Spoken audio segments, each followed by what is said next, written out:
This feels so weird to make. Like, I kid you not right now. Hi guys. It's been like a hot second since I've made a video, like a real hot second. I don't even know where to begin, to be completely honest with you.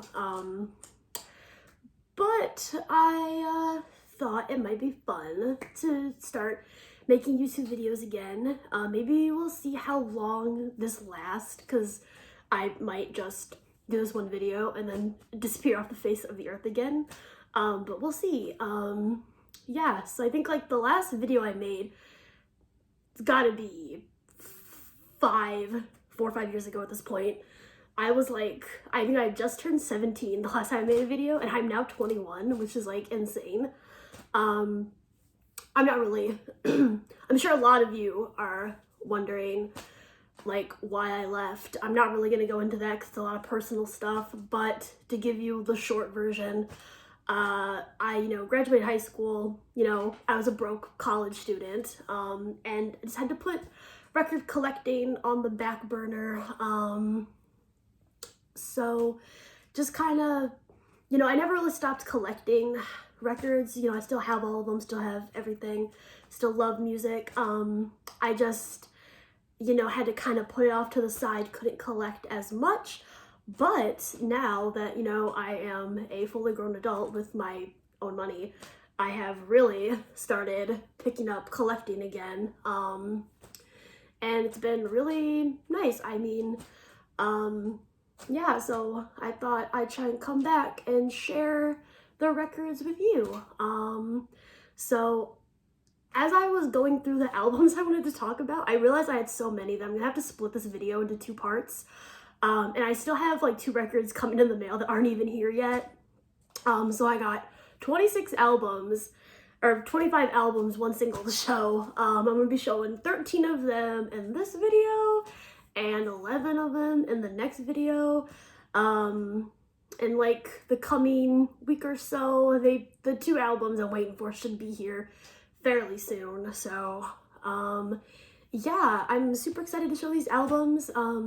It's it's interesting to see how my music taste has evolved from watching my old videos. So there's some stuff I have sitting on my lap right now that like 16-year-old me probably wouldn't have even listened to. So yeah, let's just get into the albums, I guess.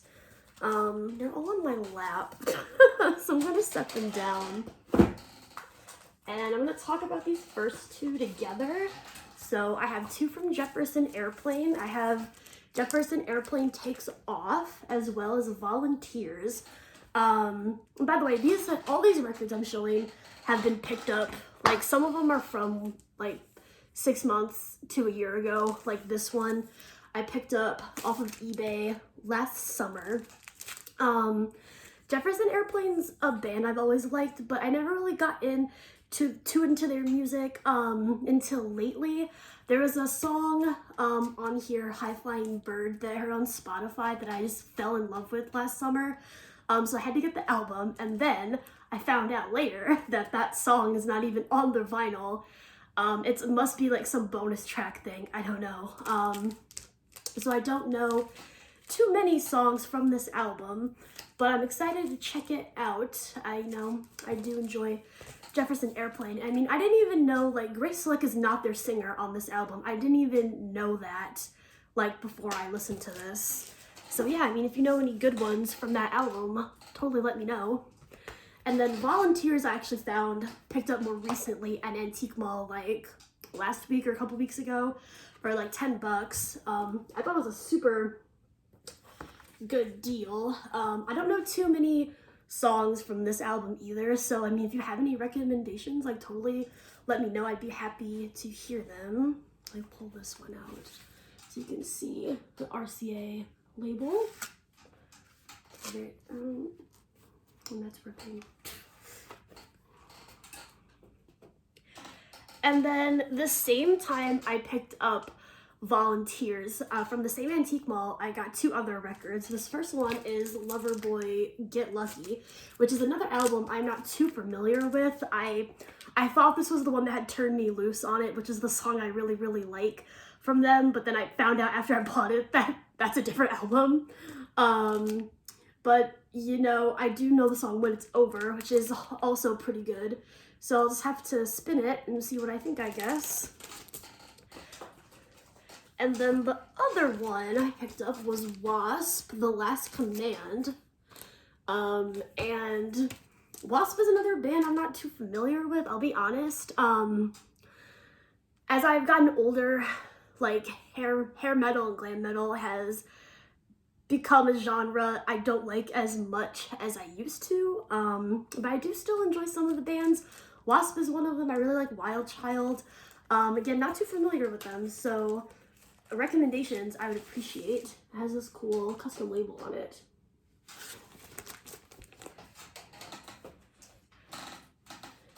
Next up, we have Korn Issues, which again, another band I'm not super familiar with is Korn. I do like Korn.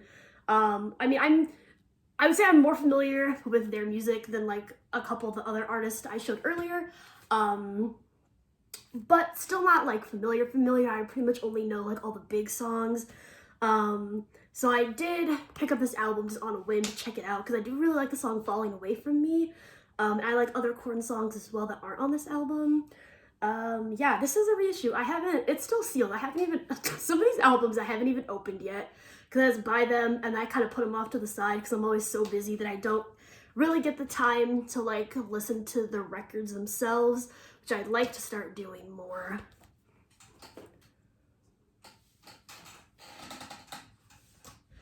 All right, and then Alice in Chains Facelift. I picked this up like a couple like months ago now, and this I was super excited to get because I love Alice in Chains. They're one of my favorite bands ever, and I'm lacking with vinyl from them just because of how expensive it is. So when this album I think it got re-released like this year. Someone would have to let me know because not really sure, but I was super excited to find this, and this is like such a good album.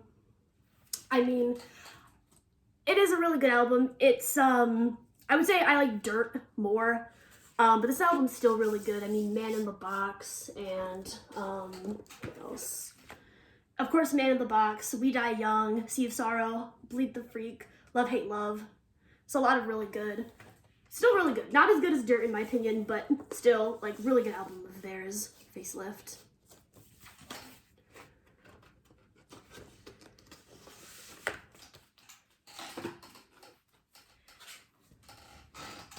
And some of these next records I've actually had like for a while. Like these are from like late last year. This one, Aerosmith's Greatest Hits, I actually picked up when I was in Portland for my 21st birthday. And this album I had been looking for a while. It's been on my list. I was always keeping my eye out for it. But I could never find one till now. It's still in the shrink wrap. It has the nice price sticker on it. And I'm not a huge Aerosmith fan, but this album is really good. I mean, it's just all their biggest hits from the 70s. So, you know, you have like your Dream On, Last Child, Same Old Song Dance, Back in the Saddle, like all the hits.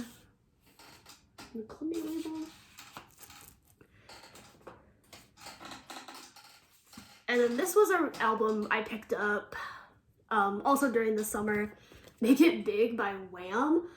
This is another one I've been looking for forever. Like whenever George Michael passed away a few years ago, I started looking for this and just could not find it. It was ridiculous. So I finally found a copy at an antique mall. I don't remember how much I paid for it. It was, I mean, it was reasonable, but kind of pricey. This is also still in the shrink wrap with the hype sticker and has the price sticker, $8.37 at Kmart. So that's cool. Yeah, this was, yeah, this is one I've been looking for a while. I was happy to finally find it. All right, and I'm gonna show these two together as well, just because they're the same artist. I have two from Nirvana, In Utero and Incesticide. In Utero I got first, also while I was in Portland. This is the Back to Black reissue. This is also still sealed. I haven't opened it yet. But I love Nirvana. In Utero was an album I was looking for like forever, and I could never find it. So I was super happy to finally pick up a copy. Same with Incesticide. I was super happy to find this too. I picked this up from some random record store somewhere. And it's also the reissue, and I'll pull out so you can see the David Geffen label. So yeah, those were two I was very happy to find. For the longest time, the only Nirvana on vinyl I had was Nevermind and Bleach, so I was super excited to find those two. These are the ones I needed.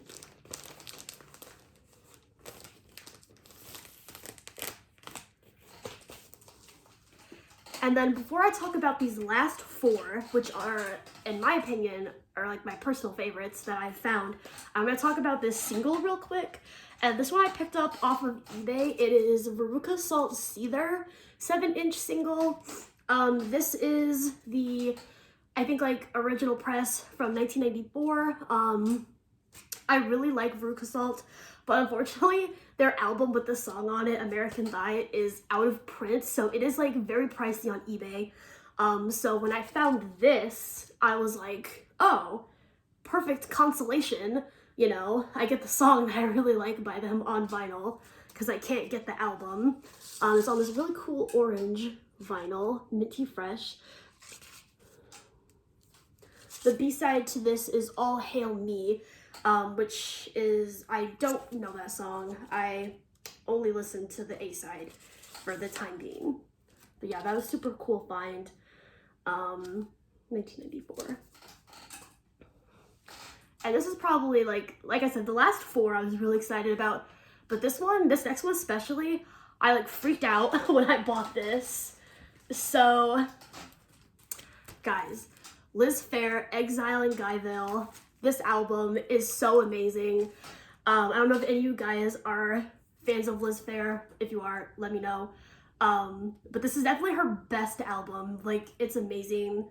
Like, Never Said and 6'1" are both really good. There's also a song I'm not going to say the name of because YouTube will probably demonetize me, but you know what? I don't care. Fucking Run is amazing. So this is an original first press from 93. It's still in the shrink wrap. I paid a pretty penny for this on eBay. I'm not gonna lie, it was pretty expensive, but it was so worth it because I was so excited to get this. Double LP has the insert, and then I'll show you one of the records real quick. Has that label on it. So this is like easily one of my probably favorite albums ever. If you don't know this album, I definitely check it out. Liz Phair, Exile in Guyville. Amazing masterpiece, chef's kiss. Okay, and then these last three are all from the same artist. They're all from Deftones. They are now another one of my top 5 favorite bands ever. Got into them recently. This one is 97's Around the Fur. This is the 180 gram reissue. A lot of these reissues, I'm fuzzy on the year they were pressed. So if anyone knows, feel free to comment. This insert.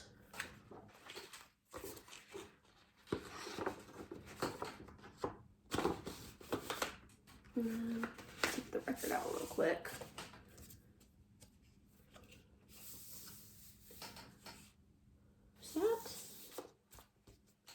So yeah, I was super stoked to start finding Deftones album on vinyl, especially out in the wild, because for a while I just didn't really see them. And I was looking on eBay, but I would rather find them at an actual record store. Same day I found Around the Fur, I also got Ohms. Probably butchering that. I believe this is how you say it, Ohms. This is their album that came out last year. This is actually really good. Yeah, it's just, I mean, I think like all their albums are really good from Deftones. And then this last one I actually picked up today. And I was so excited. I thought I was gonna miss out on this because I had seen it on another record store's Facebook page. And my brother had asked them if they had it, but they said they sold it. So I went to a record store today and they had it. I was so happy. It is the Deftones White Pony Black Stallion box set. And I was so happy to find this. Like, White Pony is definitely my favorite Deftones album. I've been like looking for it on eBay, but just these listings, like, the prices were ridiculous. So I was super happy to pick this up. I haven't listened to it yet, and I know Black Stallion is like the remixes. I heard it wasn't too bad, so I'll be happy to check it out. Of course, White Pony, you have this like Digital Bath, Knife Party, Passenger, and then like probably their biggest hit, Chains in the House of Flies. So yeah, I'm not gonna take this out because this box set is like so crammed with stuff. I just don't feel like taking it all out. So I'm sorry, but you can watch other people's videos of unboxing. But yeah, this is my baby. I'm so happy to find it. Alright, and then that's all the records I have to show for part 1. Stay tuned for part 2, which should be coming whenever I get those other 2 records in the mail. Shouldn't be too much longer. But yeah, we'll see how long I actually stay back on YouTube. You can always follow me on Instagram. You know, I'm trying to be more active on there, and the link for that will be in the description box. So yeah, hope you guys enjoyed, and I'll see you in part 2. Peace.